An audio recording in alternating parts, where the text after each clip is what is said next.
Ici Akoufen, vous écoutez les Frères du Son. Les Japonais, là.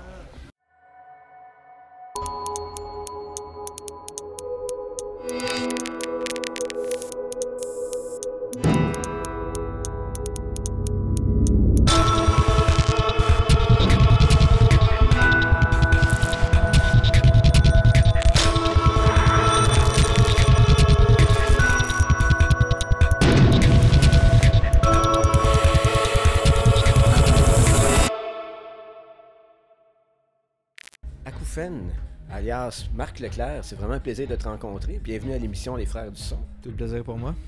Écoute, Marc, depuis My Way en 2003, si je ne me trompe pas, 2002 plus exactement, comment t'en es arrivé à trouver cette technique-là de micro-échantillonnage, micro-sampling? Je dirais que c'est une grosse part d'accident en fait. Quelque part aussi, ça faisait des années déjà que j'étais dans cette scène-là. Je faisais de la musique électronique depuis maintes années, puis je travaillais beaucoup avec des échantillonneurs. Je faisais beaucoup de découpage déjà depuis plusieurs années, mais j'utilisais comme tout le monde une pléiade de synthétiseurs. Puis à un moment donné, je me suis rendu compte que la musique en général était, je ne vais pas dire redondante, mais à un moment donné devenue un peu uniforme dû au fait que beaucoup de gens utilisaient les mêmes synthétiseurs. J'ai voulu sortir un peu de cette esthétique-là, justement, de sortir un peu de ce son qui était un peu prévisible, je dirais. Donc j'ai voulu justement trouver des origines sonores qui étaient différentes justement de tout ce qu'on entendait.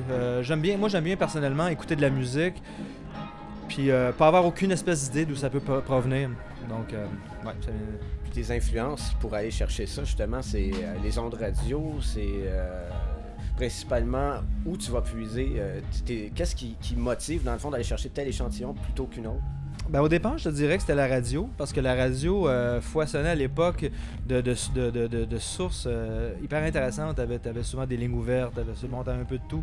Maintenant, je te dirais que j'utilise beaucoup moins la radio, parce que la radio est devenue un peu, je pourrais dire, uniforme, encore une fois. Donc, j'ai commencé à m'intéresser aux sources provenant des films, des vidéos. Je prends mes sources un peu partout. Je fais du field recording, j'enregistre des sons des environnements de la vie de tous les jours. Je vais aller chercher beaucoup, surtout, je dirais, dans les films en ce moment. OK. De là aussi, peut-être, le projet Horror Inc. Oui, ben en fait, oui, le projet Horror Inc. c'est complètement différent d'Akoufen, parce que Horror Inc. c'est une musique qui est beaucoup plus axée vers tout ce qui est cinématique, en fait, parce que je suis quelqu'un qui est très friand de cinéma. Je dirais que ma passion après la musique est le cinéma, donc j'ai voulu faire une musique qui était justement, comment je pourrais dire...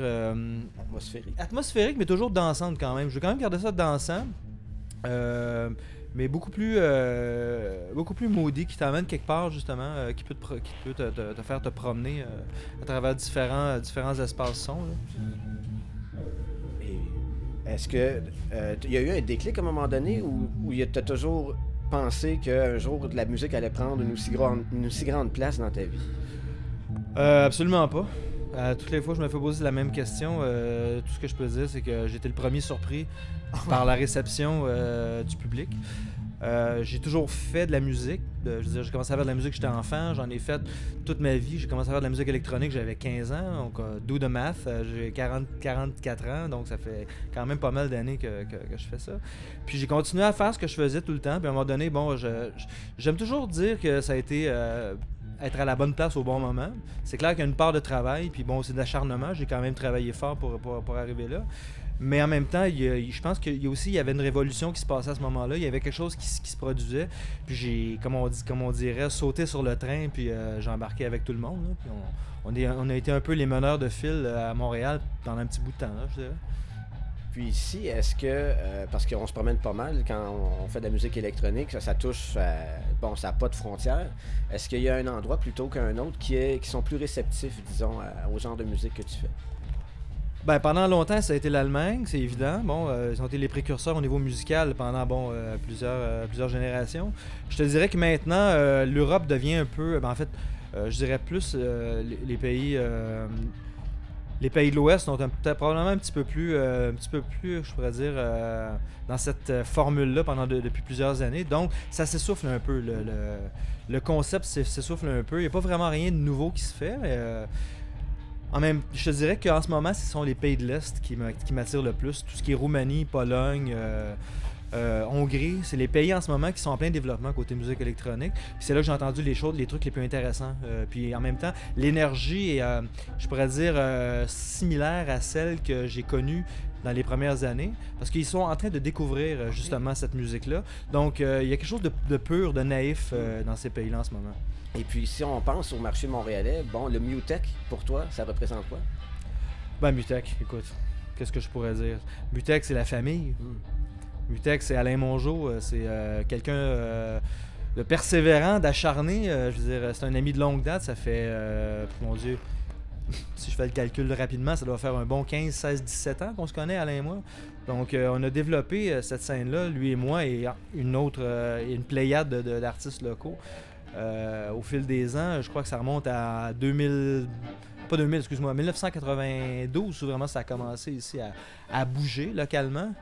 Quoique, bon, déjà en 87, 88, t'as déjà la scène à Cédas qui déjà, dans des clubs comme le Lézard, déjà bougeait beaucoup. Au Faux-Foune électrique aussi, il y avait des soirées techno tous les dimanches.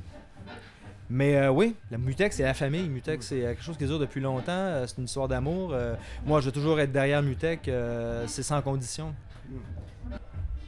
Toi, tu joues un peu partout, DJ, que ce soit même en Asie, en Europe, en Amérique du Sud, partout ou presque. Est-ce qu'il faut avoir une âme nomade? Ben, qu'on ait une âme nomade ou pas, à un moment donné, on n'a pas vraiment le choix. Comme on dit, ça fait partie de la business. Veux pas, n'importe quelle routine, à un moment donné, devient un peu lassante quand on est sur la route tout le temps puis qu'on est tout le temps en train de jouer partout. À un moment donné, bon, ben, je peux pas te garantir que je vais avoir du plaisir partout où je vais jouer. Mais bon, je veux dire, l'essence même de ce que je fais comme travail, c'est ce qui me pousse à continuer à faire ce que je fais. Mais je t'avouerai que ces dernières années, j'essaie de prendre un peu de recul de ça pour m'orienter vers d'autres avenues. Okay. Je suis disparu de la scène pendant assez longtemps, puis je recommence tranquillement à envoyer ça à petit jet, là, envoyer des trucs, mais c'est clair qu'il y a eu beaucoup de remises en question. Beaucoup de remises en question parce que bon, les choses évoluent, les choses changent, la scène change, la musique change, le public est plus le même, le public rajeunit, les gens qui étaient là avant qui te supportaient sont plus là, donc c'est clair qu'il y a un réajustement par rapport à tout ça. Mais bon, je peux pas te garantir que j'ai envie de faire ça encore pendant plusieurs années. J'aime la musique, j'aime en faire, mais je peux pas dire que j'ai envie de passer ma vie dans des clubs non plus. Je suis rendu à 44 ans, j'ai une vie de famille, j'ai envie de me diriger vers d'autres choses comme le cinéma, comme les installations audiovisuelles là, pour des musées, des trucs comme ça. Je pense que c'est ce qui me branche en ce moment. Est-ce que là, présentement, sur quoi travailles-tu? Acouphène, ou Marc Leclerc, parce qu'évidemment, peu importe le pseudonyme, Horror Inc., qu'est-ce qui nous attend présentement? Je peux pas être précis là-dessus parce que même moi, c'est une question de jour après jour. Horror Inc., c'est clair que c'est une priorité. Je suis en train de préparer un album qui devrait sortir sur Perlon au printemps. Je me croise les doigts.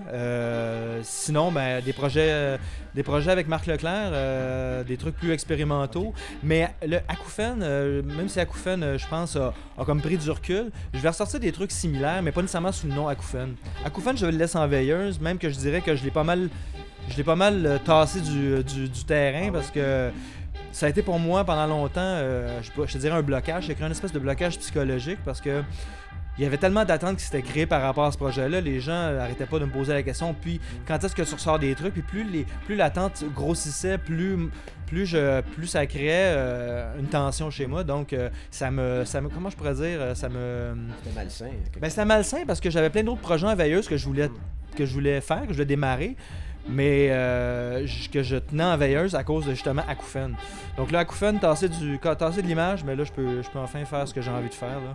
Et des fois, quand tu ressens un trop-plein de toutes sortes de choses, bon, on peut tellement des fois avoir en tête certaines facettes de la vie qui va pas bien. Est-ce qu'il y a moyen que tu prends pour te ressourcer? As-tu une place dans ta vie pour un aspect, que ce soit méditation, yoga, relaxation, quoi que ce soit? Ouais, tout à fait. Ben oui, j'ai tout le temps été branché tout ce qui est spiritualité.